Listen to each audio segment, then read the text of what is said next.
A song in the silence, the Harrison Technologies building stood quiet at 7 in the evening. Most employees had rushed home hours ago, eager to start their weekend. But Natalie Rivers, just 3 days into her new job as administrative assistant, wanted to make a good impression. She stayed late organizing files in the empty office suite.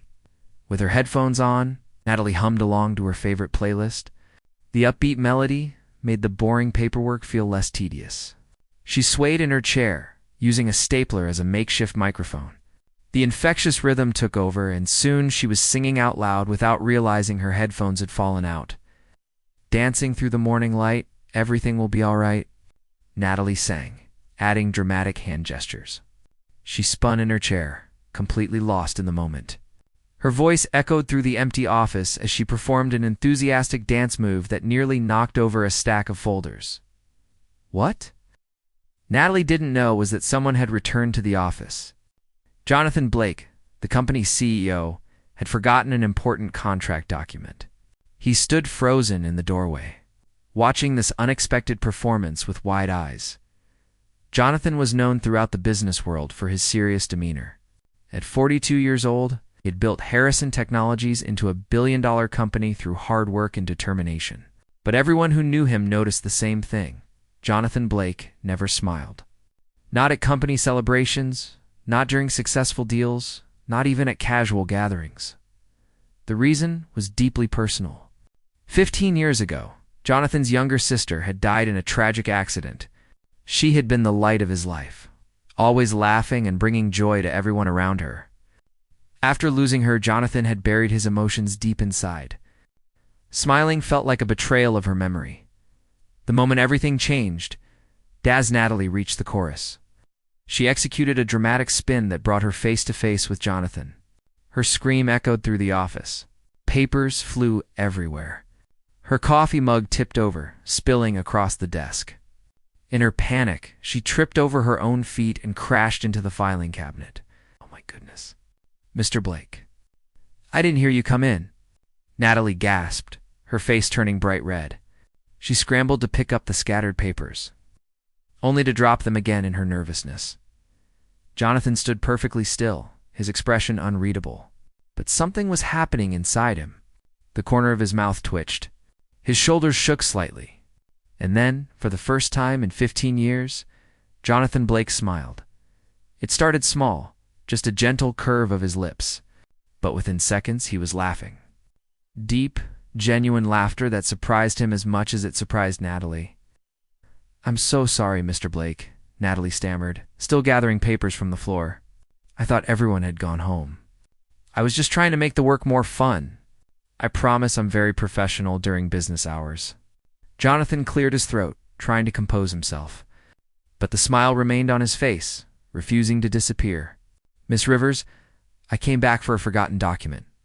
I didn't expect a private concert. Natalie finally stood up, clutching the messy stack of papers to her chest. She noticed something different about her boss. His usually stern face looked softer, younger somehow. Were you smiling just now? She asked cautiously.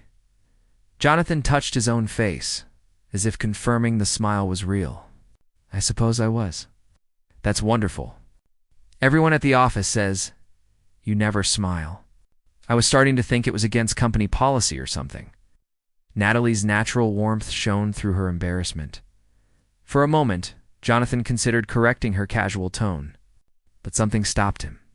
Her genuine happiness was refreshing in a world of stiff business interactions. The policy manual says nothing about smiling, he replied, surprising himself with the playful response. Patricia Moore, Jonathan's executive assistant for 20 years, chose that exact moment to arrive. She had left her reading glasses and returned to retrieve them. When she saw Jonathan's face, she actually gasped out loud. Oh, Mr. Blake, are you feeling all right? Patricia asked, concern filling her voice. I am perfectly fine. Patricia, Jonathan answered, still unable to stop smiling. Patricia looked between Jonathan and Natalie. Slowly understanding what had happened, in all her years working for him, she had never seen Jonathan display genuine joy.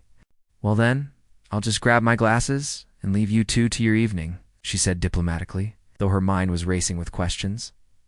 The crisis the following Monday morning brought unexpected chaos. Jonathan arrived at his office to find Patricia in a panic. A major international client was arriving that afternoon instead of next week. The professional interpreter had fallen ill, and the meeting was critical for a $50 million deal.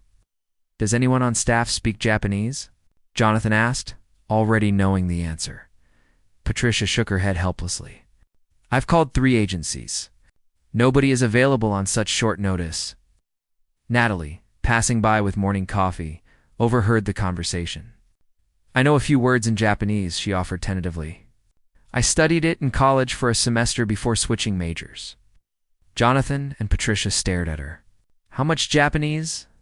Jonathan asked. "Well, I can introduce myself, ask for directions, and apologize very politely," Natalie admitted. "Oh, and I know all the food vocabulary because I love Japanese cuisine." It was far from ideal, but Jonathan had no other options. The client, Mr. Takahashi, was notoriously traditional. Canceling would destroy their business relationship forever. "Can you at least look professional?" Jonathan asked, studying Natalie's cheerful but casual appearance. "Give me 30 minutes and access to Patricia's emergency wardrobe," Natalie said confidently. "I can be very convincing when needed." 30 minutes later, Natalie emerged transformed. Patricia had worked magic with a tailored navy suit and subtle makeup. Natalie looked sophisticated and capable. When Mr. Takahashi arrived with his team, the meeting began awkwardly. Jonathan used a translation app on his phone, which created several embarrassing misunderstandings. At one point, the app translated his business proposal as something about dancing vegetables. Mr. Takahashi looked confused and slightly offended. The deal was falling apart quickly. Natalie stepped forward nervously. In careful Japanese, she apologized for the technical difficulties and explained that Jonathan deeply respected Mr. Takahashi's company. Her pronunciation was imperfect, but her sincerity was clear. Mr. Takahashi's expression softened. He responded in English, surprising everyone. "I appreciate the effort, young lady. Your respectful approach means more than perfect grammar." Natalie began bridging the conversation between Jonathan and Mr. Takahashi when technical terms became difficult. She used creative descriptions and hand gestures that made both men laugh. Her natural charm transformed the tense meeting into an enjoyable conversation. Breaking through by the end of the meeting, Mr. Takahashi was thoroughly charmed. "Mr. Blake, your assistant has brought joy to serious business. This is a very good sign. I accept your proposal." After the clients left, Jonathan sat in his office, processing what had happened. Natalie had saved a critical deal through nothing but genuine warmth and creativity. More importantly, she had made him smile again. Patricia knocked and entered without waiting for permission. "Jonathan, I need to say something." He looked up, noting her use of his first name. Patricia only did that when something was truly important. "In 20 years, I've watched you shut down emotionally," Patricia said gently. "Your sister wouldn't want that. She loved your smile." Jonathan's throat tightened. "How do you know about my sister?" "I've been your assistant for 2 decades. I know everything about you," Patricia said kindly, "and I know she would be happy to see you smile again." There was a soft knock at the door. Natalie peeked in hesitantly. "Sorry to interrupt. I just wanted to make sure everything was okay with the meeting outcome." "Shh." Jonathan looked at her. This unexpected person who had crashed into his carefully controlled life like a hurricane of positivity. "Everything is perfect, Miss Rivers. Thank you for your help today," Natalie beamed. "Any time, Mr. Blake. That's what team members do, right?" As she left, Jonathan realized something profound. For 15 years, he had believed that moving forward meant forgetting his sister. But perhaps healing meant remembering her joy while allowing himself to feel it again. That evening, Jonathan did something he hadn't done in years. He visited his sister's grave and told her about Natalie. "I think you would have liked her," he whispered. "She's chaotic and genuine and completely herself. She reminds me of you." The wind rustled through the trees, and for the first time, Jonathan felt peace instead of pain. His sister's memory didn't require his sadness. It deserved his happiness. Part 2. The unexpected connection, the charity gala 3 weeks had passed since the Japanese client meeting. Natalie had become an unofficial fixture in Jonathan's daily routine. She brought coffee at precisely 8:15 each morning, always with a silly joke written on the cup. Her presence had transformed the entire office atmosphere. "Mr. Blake, you have the annual Children's Hospital Charity Gala tonight," Patricia reminded him during their morning briefing. "The press will be there in full force." Jonathan nodded absently, reviewing documents. These events were always the same: forced conversations, fake smiles, and people wanting favors. He dreaded them. "Take Miss Rivers with you," Patricia suggested casually. Jonathan looked up sharply. "What?" "You need a date, and Natalie has a gift for making uncomfortable situations bearable," Patricia explained. "Besides, the organizers specifically requested you bring someone. They think your solitary appearances make you seem unapproachable." Before Jonathan could protest, Natalie appeared in the doorway. "Did someone say gala? I love fancy parties." "Well, I've never actually been to one, but I've watched lots of movies about them." "Miss Rivers, this isn't a movie. It's a serious fundraising event with major donors and media coverage," Jonathan said firmly. Natalie's enthusiasm dimmed slightly. "Oh, right. Probably not the place for someone who doesn't know which fork to use for salad." Something in Jonathan softened. "The salad fork is the smallest one on the outside. Would you like to attend as my guest?" Her face lit up instantly. "Really? Yes? Absolutely. I promise I won't embarrass you.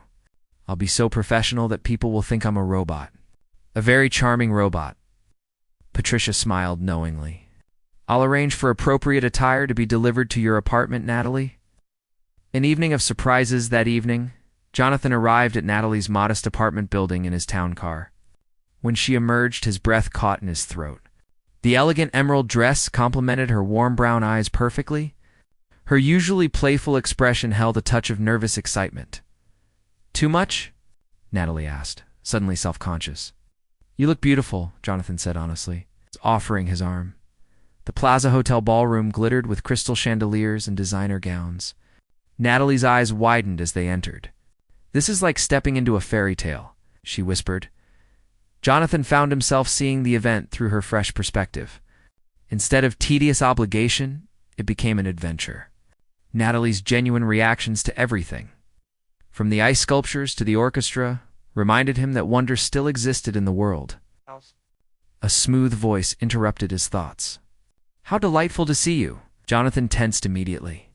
Vanessa Hartwell, his former business partner and ex-fiancée, glided toward them in a stunning red gown. Their relationship had ended badly 5 years ago, when she chose a corporate merger over their personal future. "Vanessa," Jonathan acknowledged coolly. Vanessa's calculating eyes examined Natalie from head to toe. "And who is this charming creature?" "Natalie Rivers. I'm Jonathan's assistant." Natalie extended her hand warmly, missing the insult in Vanessa's tone entirely. "How quaint." "Jonathan always did have a soft spot for strays," Vanessa said with a poisonous smile. Natalie's friendly expression faltered. Jonathan felt anger rising in his chest, an emotion he had suppressed for years. "Actually, Vanessa, Natalie is much more than my assistant," Jonathan heard himself saying. "She's my fiancée." The words hung in the air like a bomb. Natalie's eyes went wide with shock. Vanessa's practiced composure cracked completely, and Jonathan realized he had just made either the best or worst spontaneous decision of his life. "The lie that felt like truth, fiancé," Vanessa repeated, her voice sharp. "How sudden. You've only known her for a few weeks." Jonathan pulled Natalie closer, feeling her trembling slightly. "When you know," he said smoothly, channeling confidence he didn't feel. A photographer materialized from nowhere. "Mr. Blake, can we get a photo of you and your fiancé for the society pages?" Before Jonathan could respond, Natalie recovered her composure. She smiled brilliantly and leaned into him naturally. "Of course, this is such an exciting evening." The flash went off multiple times. Jonathan felt Natalie's hand squeeze his subtly, a silent question. "What are we doing?" As soon as the photographer moved away, Natalie whispered urgently, "Mr. Blake, why did you tell her we're engaged?" "I panicked," Jonathan admitted quietly. Vanessa has been trying to restart our relationship for months. I needed her to stop. So you invented a fiancé? Natalie's voice held amusement rather than anger. That's either brilliant or completely insane. Probably both, Jonathan said ruefully. I apologize for dragging you into this. Natalie considered for a moment, then grinned mischievously. Well, if we're going to lie, we might as well make it convincing. How did you propose? Jonathan blinked, caught off guard. What? People will ask. We need a story. Natalie's creative mind was already spinning possibilities. Ooh, what if you proposed during a hot air balloon ride at sunrise? I'm afraid of heights, Jonathan admitted. Really? The fearless CEO is scared of heights? Natalie's teasing felt affectionate rather than mocking. Okay, what about a romantic dinner where you hid the ring in a dessert? That seems dangerous. What if you swallowed it? Natalie laughed genuinely, drawing curious glances from nearby guests. You're right. How about this? You proposed in your office after I helped with the Japanese client meeting. Simple, believable, and actually kind of romantic. Jonathan found himself smiling. That works. You said yes immediately? Obviously. Who could resist your charming personality? Natalie's sarcasm was gentle. They spent the rest of the evening playing their parts perfectly. Natalie charmed donors with her authentic enthusiasm for the children's hospital. She asked genuine questions about their work and listened intently to their answers. Several major contributors told Jonathan he had chosen wisely. When pretending becomes real during dinner, Jonathan watched Natalie interact with the elderly couple beside them. She treated them with the same warmth she showed everyone, making them laugh with stories about learning to navigate the corporate world. Your young lady is special, the elderly man said to Jonathan. Don't let her go. I don't intend to, Jonathan replied, surprised by how much he meant it. Later they danced. Natalie admitted she wasn't very good at formal dancing, stepping on his feet twice, but Jonathan found he didn't mind. Her laughter was infectious, and other couples smiled watching them. This is actually fun, Jonathan said, genuinely surprised. Fun? The great Jonathan Blake is having fun? Natalie pretended to check his forehead for fever. Should I call a doctor? I'm serious. I haven't enjoyed one of these events in years. Natalie's expression softened. That's because you've been attending them alone. Everything is better with good company. As the song ended, they stood close together on the dance floor. The moment felt intimate despite the crowded room. Jonathan realized with startling clarity that the fake engagement didn't feel fake at all. Jonathan, Natalie said quietly, what happens tomorrow when people expect to see your fiancé around the office? I suppose we continue the arrangement, Jonathan suggested carefully. Just until the media attention dies down? A temporary engagement? Natalie's eyes sparkled with amusement, and something deeper. That's very practical of you. I can compensate you for the inconvenience, Jonathan offered. Natalie pulled back slightly, hurt flashing across her face. You want to pay me to pretend to love you? Jonathan realized his mistake immediately. That came out wrong. I know what you meant, Natalie interrupted gently. And I'll do it. Not for money, but because you're my friend. Friends help each other, even with crazy fake engagements. The word should have felt safe. Instead, it felt insufficient for what Jonathan was beginning to feel. The morning after the next morning. Jonathan's phone exploded with notifications. The photo of him and Natalie had gone viral. Headlines proclaimed, Mysterious Woman Melts Ice King's Heart, and CEO Jonathan Blake finally finds love. Patricia arrived at his penthouse apartment with newspapers and a knowing expression. Well, you've certainly created an interesting situation. It seemed like a good idea at the time, Jonathan said weakly. Was it just to avoid Vanessa, or was there more to it? Patricia asked shrewdly. Jonathan didn't answer. Which was answer enough. At the office, Natalie arrived to find her desk surrounded by curious coworkers. Everyone wanted details about the engagement. She handled the attention with her usual grace, deflecting personal questions while maintaining the cover story, but Robert Hughes, senior board member and old family friend, wasn't so easily fooled. He requested a private meeting with Jonathan that afternoon.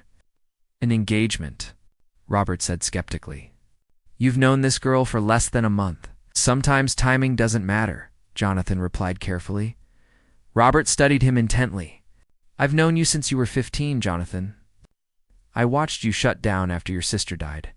If this Natalie makes you happy, truly happy, then I support it completely. And if it's not real, Jonathan asked quietly. Then you're playing a dangerous game with your own heart, Robert said wisely. Pretending to love someone has a way of becoming real when you're not looking. Cracks in the foundation over the following weeks, Jonathan and Natalie settled into their arrangement. They attended business functions together, had dinner dates documented by social media to maintain the appearance of a loving couple. But the lines were blurring. Jonathan found himself looking forward to their fake dates more than any real relationship he'd had. Natalie's laugh became his favorite sound. Her opinion mattered more than any board member's advice. Natalie, meanwhile, was falling hard for the man behind the CEO facade. Jonathan in private was thoughtful, funny in a dry way, and surprisingly vulnerable. He told her about his sister, sharing memories he'd locked away for years. Her name was Grace, Jonathan said one evening over dinner. She was everything I wasn't. Spontaneous, artistic, completely fearless. She sounds wonderful, Natalie said softly. She would have loved you. You're alike in many ways. The comparison felt like the greatest compliment Natalie had ever received. But their bubble was about to burst. Vanessa had spent weeks investigating Natalie's background, looking for ammunition. And she had found something, or rather, created something that looked damning. The accusation the scandal broke on a Wednesday morning. Anonymous sources leaked documents suggesting Natalie had planned to seduce Jonathan from the moment she was hired. Text messages, apparently from Natalie to unknown friends, discussed strategies for winning over a wealthy boss. The messages were complete fabrications, but they looked convincing. The media ran wild with the story. Gold digger exposed and secretary's scheme revealed dominated headlines. Natalie sat in Jonathan's office, staring at the false evidence with tears streaming down her face. I never wrote these messages. Jonathan, you have to believe me. I know, Jonathan said firmly. Vanessa created them. I'm certain of it. But the board of directors wasn't convinced. They called an emergency meeting, demanding Natalie's resignation to protect the company's reputation. Jonathan faced the 7 board members with barely contained fury. Natalie Rivers is innocent. These allegations are false, and I won't let her be sacrificed for something she didn't do. Your judgment is compromised, one member argued. You're too close to the situation. My judgment is perfectly clear, Jonathan shot back. I know Natalie's character. She's honest, hardworking, and kind. Everything these accusations claim is the opposite of who she is. Robert Hughes spoke up quietly. Jonathan, even if she's innocent, the damage to our reputation is severe. Sometimes difficult decisions are necessary. Jonathan looked around the table at people he'd worked with for years. In that moment, he realized something profound. None of it mattered without Natalie. Then I resign, Jonathan said calmly. The room erupted in protests. You can't be serious. You built this company. Don't throw everything away. I'm not throwing anything away. I'm choosing what truly matters. Jonathan stood and walked toward the door.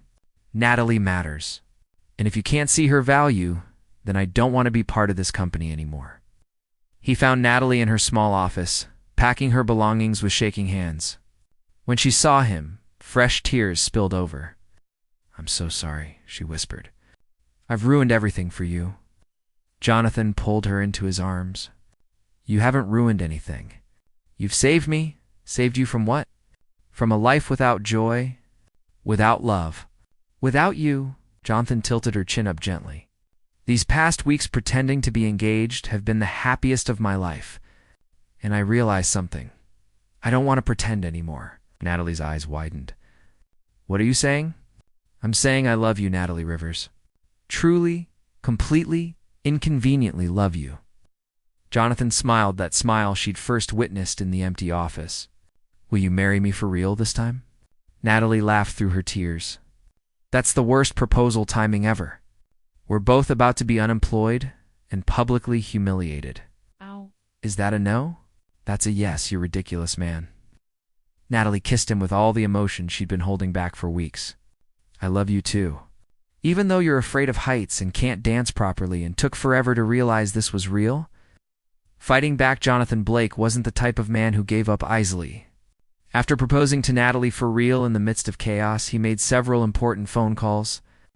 The first was to his personal attorney, demanding a full investigation into the fabricated messages. The second was to a digital forensics expert he'd worked with on previous corporate espionage cases. Within 48 hours, they had proof. The messages had been created using sophisticated software, and the digital trail led directly to Vanessa's personal computer. More importantly, they discovered she had paid a disgruntled former employee to plant the false evidence. We have everything we need for a lawsuit, Jonathan's attorney said confidently. Defamation, fraud, intentional infliction of emotional distress. She'll be ruined. But Jonathan had a better idea. He called a press conference, inviting every major media outlet that had run the false story about Natalie. The conference room at Harrison Technologies was packed with reporters and cameras. Jonathan stood at the podium with Natalie beside him, their hands clasped tightly together. Thank you all for coming, Jonathan began, his voice steady and strong. Several days ago, allegations were made against Miss Natalie Rivers, suggesting she had manipulated me for financial gain. I'm here today to tell you those allegations were completely false. He presented the forensic evidence, watching as reporters frantically took notes. These documents prove the messages were fabricated by Vanessa Hartwell, my former business partner. In an attempt to damage both Miss Rivers' reputation and my own happiness, cameras flashed as Jonathan continued. But I'm not here just to clear Natalie's name. I'm here to tell you the real story. Natalie squeezed his hand, offering silent support. 15 years ago, I lost my younger sister in a tragic accident, Jonathan said, his voice thick with emotion. Grace was the most joyful person I'd ever known. When she died, I convinced myself that moving forward meant burying my emotions. I stopped smiling, stopped laughing, stopped living fully. The room had gone completely silent. Then Natalie came into my life like a hurricane of positivity. She sang off-key in an empty office. She saved an important business deal with nothing but sincerity and creativity. She made me remember what it felt like to be truly happy. Jonathan looked at Natalie, his expression full of love. Yes, we announced our engagement as a way to deflect unwanted attention. But somewhere between the pretending and the public appearances, I fell completely in love with her. Natalie's eyes filled with happy tears. Here's the truth, Jonathan said, addressing the cameras directly. I'm not the ice king you've all written about. I'm just a man who forgot how to feel joy until the right person reminded him. Natalie Rivers isn't a gold digger or a schemer. She's the woman I want to spend the rest of my life with. And nothing, not false allegations or public scrutiny or corporate pressure, will change that. The press conference erupted with questions, but Jonathan only answered a few before stepping away with Natalie. As they left the building, she turned to him with wonder in her eyes. That was the most romantic public declaration I've ever heard, she said. I meant every word, Jonathan replied, kissing her forehead gently. Vanessa's downfall. The public response was overwhelming. Within hours, support poured in from unexpected places.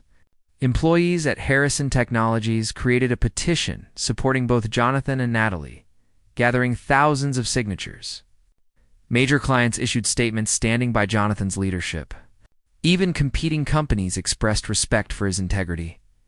Vanessa, meanwhile, faced immediate consequences. Her own company's board forced her resignation. Criminal charges were filed for fraud and harassment. The society circles she'd cultivated for years turned their backs on her completely. She called Jonathan one final time, her voice desperate. Jonathan, please. Can't we talk about this? There's nothing to discuss, Vanessa, Jonathan said coldly. You tried to destroy an innocent person because of your own bitterness. Actions have consequences. I was trying to protect you from making a mistake, Vanessa insisted weakly. The only mistake I made was wasting years of my life being half alive, Jonathan replied. Natalie didn't trap me. She set me free. Goodbye, Vanessa. He ended the call and blocked her number. closing that chapter of his life permanently. The community center surprised 2 weeks later. Natalie returned to her volunteer work at the Riverside Community Center. She had spent every Tuesday evening there for 3 years, teaching music to underprivileged children. The kids had become like family to her. Miss Natalie. 8-year-old Danny ran up to her as soon as she arrived. "We saw you on TV. Are you really engaged to that rich man?" Natalie laughed, ruffling his hair. "I am. His name is Jonathan, and he's actually very nice once you get to know him. Is he coming today?" 10-year-old Maria asked hopefully. "We want to meet him." "Not today, sweetie. He has important business meetings." Natalie didn't mention that Jonathan had been working overtime to repair his relationships with nervous board members. But as she set up for the music class, the community center director approached with an unusual expression. "Natalie, someone donated new instruments for the program. Very expensive ones. The delivery truck just arrived." Confused, Natalie followed her outside. A large truck was unloading professional quality guitars, keyboards, drums, and other instruments, each worth thousands of dollars. Attached to the shipment was a simple note: "Every child deserves beautiful music. Love, Jonathan." Natalie's hands trembled as she read the note. The gift wasn't just generous, it showed Jonathan truly understood what mattered to her. The children were ecstatic, carefully examining each instrument like precious treasures. Danny strummed a guitar with wonder. This is the best day ever. That evening, Natalie called Jonathan from the center. "You donated instruments?" "The program needed them," Jonathan said simply. "I've also established a permanent endowment fund. Your music classes will have full financial support from now on." "Jonathan, that's incredibly generous, but you didn't have to." "Yes, I did," he interrupted gently. "You've given me so much, Natalie. Let me give something back to what you love." Natalie felt overwhelmed with emotion. "Thank you. This means everything. There's one condition," Jonathan added, a smile evident in his voice. "I want to volunteer there too. Maybe not teaching music, since my singing voice would traumatize children. But I could help with administrative work or fundraising. You want to volunteer at a community center?" Natalie couldn't hide her surprise. "I want to be part of your world," Jonathan said sincerely. "All of it, not just the fancy galas and business dinners." The grand gesture, the following Saturday, Natalie arrived at the community center for a special weekend class. She found the parking lot unusually full and decorations hanging everywhere. Inside, the main room had been transformed. White flowers covered every surface. String lights created a magical atmosphere.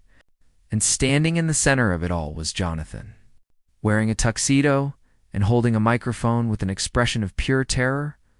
All the children from the music program sat in chairs arranged like a small audience, grinning with barely contained excitement. Maria waved enthusiastically. "Miss Natalie, Mr. Jonathan is going to sing for you." Natalie's jaw dropped. "He's what?" Jonathan cleared his throat nervously. "You once told me that music makes everything better, and you've heard me sing exactly once, which was probably enough trauma for one lifetime." The children giggled. "But I figured if I'm asking you to spend forever with me, you should know the absolute worst I have to offer up front," Jonathan continued, his voice shaking slightly. "So here goes nothing." He nodded to Danny, who started playing a simple melody on one of the new keyboards. Jonathan began singing the same upbeat song Natalie had performed that first night in the office. His voice was terrible. He missed notes, got the rhythm wrong, and at one point completely forgot the lyrics. But he kept going with determination, never taking his eyes off Natalie. She laughed and cried simultaneously, completely enchanted by this powerful CEO making a complete fool of himself for love. When Jonathan finished, the children applauded wildly. He walked over to Natalie and got down on one knee, producing a beautiful ring that sparkled under the lights. "Natalie Rivers, I asked you this question once before in the middle of a crisis. Let me ask properly now." Jonathan's voice was steady despite the emotion in his eyes. "You taught me how to smile again. You showed me that joy isn't a betrayal of loss, but a celebration of life. You make every ordinary moment feel extraordinary. Will you marry me, for real and forever?" Natalie didn't hesitate. "Yes, Absolutely yes. The children cheered as Jonathan slipped the ring on her finger and kissed her thoroughly. Danny started playing a triumphant melody. And soon, all the kids were clapping and singing. 6 months later, the wedding took place at the Riverside Community Center, which had been Jonathan's idea, instead of an exclusive venue that only the wealthy could access. They chose the place where Natalie had made a difference in children's lives. The ceremony was intimate but joyful. Business executives sat beside community center families. Patricia served as maid of honor, wiping away happy tears throughout the ceremony. Robert Hughes walked Natalie down the aisle. Having become a father figure to her over the months, when Jonathan and Natalie exchanged vows, there wasn't a dry eye in the room. "I promise to laugh at your terrible jokes," Jonathan said, making everyone chuckle. "To support your dreams, even the impossible ones. To dance with you, even though I have no rhythm. And to love you completely, every single day." "I promise to remind you to smile," Natalie said through happy tears. "To bring chaos into your organized life in the best possible way. To sing off-key until you learn to appreciate my unique musical style. And to love you fiercely in the mundane moments and the extraordinary ones." After the ceremony, Jonathan surprised everyone by announcing a new company initiative, the Grace Blake Foundation, named after his sister. The foundation would provide music education, arts programs, and emotional support services to underserved communities. Grace believed everyone deserved beauty and joy in their lives, Jonathan explained to the gathered guests. This foundation will honor her memory by spreading both. Natalie squeezed his hand, proud beyond words. During the reception, as they shared their first dance as husband and wife, Jonathan whispered, "Are you happy?"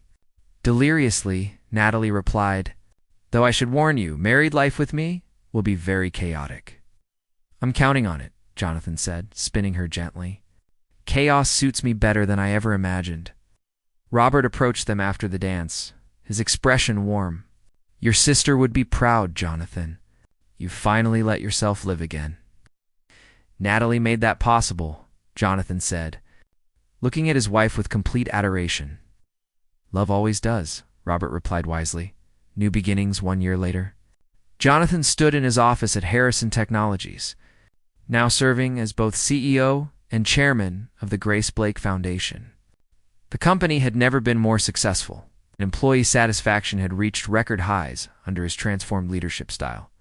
Natalie burst through the door, her energy unchanged by time. "Guess what? The community center's summer program just got approved for expansion. We can serve twice as many kids." Jonathan smiled that smile that had become natural again. "That's wonderful. Did you remember we have the foundation gala tonight?" "Of course. I'm wearing that green dress you love." Natalie walked around his desk and sat on the edge. "Danny asked if you're coming to band practice tomorrow. He says the ensemble sounds terrible without your moral support." "I'll be there," Jonathan promised. His Tuesday evening volunteer sessions had become non-negotiable. Even when important business demands arose, Patricia knocked and entered, carrying a folder. "Sorry to interrupt the adorable married moment, but these contracts need signatures." "How many years have we worked together, Patricia?" Jonathan asked with amusement. 22 years, 4 months, and 17 days, Patricia replied precisely. "Why?" "Just wondering when you'll stop calling our interactions adorable." "Never," Patricia said cheerfully. "I earned the right to be amused after 2 decades of watching you be miserable. Now I get to enjoy watching you be happy." After Patricia left, Natalie studied her husband's face. "Do you ever regret how we started? All the lies and pretending?" Jonathan pulled her into his lap, holding her close. "Not for a second. Sometimes the most authentic things begin with fiction. Our fake engagement led me to the most real thing I've ever experienced." "That's very philosophical for a Tuesday afternoon," Natalie teased. "I've learned philosophy from the best teacher," Jonathan said, kissing her forehead. "A certain music instructor who believes every problem can be solved with the right song." "It's true," Natalie insisted. "Music is magic." "Your magic," Jonathan corrected softly. "You walked into my life singing off-key in an empty office, and everything changed. You gave me back my smile, my sister's memory without the pain, and a future worth celebrating." Natalie's eyes filled with happy tears. You gave me a love I never imagined possible. The kind that sees all your flaws and loves you even more because of them. They sat together in comfortable silence, watching the city through the office windows. The same office where everything had begun with an embarrassing performance and an unexpected smile. Love our story, Natalie said eventually. It's messy and strange, and completely us. It's perfect, Jonathan agreed. Just like you, I'm far from perfect, Natalie laughed. Perfect for me, Jonathan clarified, which is all that matters. As evening approached, they left the office hand in hand, heading home to prepare for the gala. Tomorrow would bring new challenges and joys. But they would face everything together, with laughter, love, and probably at least one off-key song. Jonathan Blake had spent 15 years afraid to smile, convinced that happiness was a betrayal. Natalie Rivers had taught him the truth. Joy wasn't forgetting the past, but honoring it by living fully in the present. And every morning, when Jonathan woke up beside his wife, hearing her hum while making terrible coffee, he smiled. A real, genuine, heartfelt smile that would have made his sister Grace incredibly proud, because love, it turned out, was the greatest gift of all. And sometimes it arrived unexpectedly in the form of a singing secretary who changed everything.